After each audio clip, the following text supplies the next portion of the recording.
Hi friends, मेरा नाम सोनिया है। आप देख रहे हैं किताब की स्टोरी हिंदी।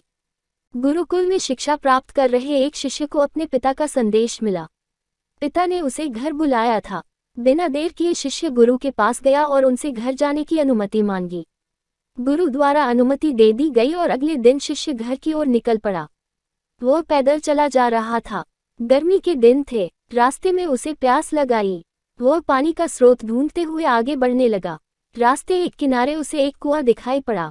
उसने कुएं से पानी निकाला और अपनी प्यास बुझाई। उस कुएं का पानी शीतल और मीठा था। शिष्य उसे पीकर तृप्त हो गया। वह आगे बढ़ने को हुआ ही था कि उनके मन में विचार आया, इतना मीठा जल मैंने आज तक कभी नहीं पिया। मुझे गुरुजी के लिए ये जल ले जाना चाहिए। वह भी तो इस मीठे जल का पान करके देखें। ये सोचकर उसने कुएं से जल निकाला और मशक में भरकर वापस गुरुकुल की ओर चल पड़ा। गुरुकुल में उसे देख गुरुजी ने चकित होकर पूछा, वत्स, तुम इतनी जल्दी लौट आए? शिष्य ने उन्हें अपनी वापसी का कारण बताया और मशक में भरा हुआ जल उनकी ओर बढ़ा दिया। गुरुजी ने वह जल पिया और बोले, वत्स, ये तो गंगाजल की तरह है। इसे ग्रहण कर मेरी आत्मा तृप्त हो गई। गुरु के शब्द सुन शिष्य प्रसन्न हो गया। उसने पुनः गुरु से आज्ञा ली और अपने घर की ओर निकल गया। शिष्य द्वारा लाया गया मशक गुरुजी के पास ही रखा था। उसमें कुछ जल अब भी शेष था। उस शिष्य के जाने के थोड़ी देर बाद गुरुकुल का एक छात्र गुरुजी के पास आया। उसने वह जल पीने की इच्छा जताई तो गुरुजी ने उस मशक दे दिया। छात्र ने मशक के जल का एक घूंट अपने मुंह में भरा और तुरंत बाहर थूक दिया।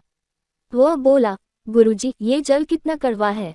मैं तो उस शिष्य की आपके द्वारा की गई प्रशंसा सुन इसका स्वाद लेने आया था, किंतु अब मैं समझ नहीं पा रहा हूं कि आपके उसकी झूठी प्रशंसा क्यों की। गुरुजी ने उत्तर दिया, वत्स, हो सकता है इस जल में शीतलता और मिठास नहीं, किंतु इसमें कोई संदेह नहीं कि इसे लाने वाले के मन में अवश्य है। जब उसने वह जल पिया तो मेरे प्रति मन में उमड़े प्रेम के कारण वह मशक में जल भरकर गुरुकुल वापस लौट आया, ताकि मैं उस जल की मिठास का अनुभव कर सकूं।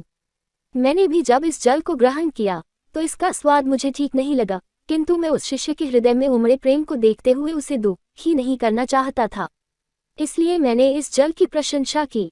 ये भी संभव है कि मशक के साफ न होने के कारण जल का स्वाद बिगड़ गया हो और वह वैसा न रहा हो जैसा कुएं से निकाले जाते समय था।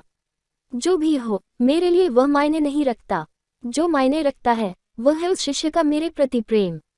उस प्रेम की मिठास मेरे लिए जल की मिठास से अधिक महत्वपूर्ण है। सीख, हमें किसी भी घटना का सकारात्मक पक्ष देखना चाहिए। नकारात्मक पक्ष देखकर न सिर्फ हम अपना मन मलिन करते हैं बल्कि दूसरों का भी।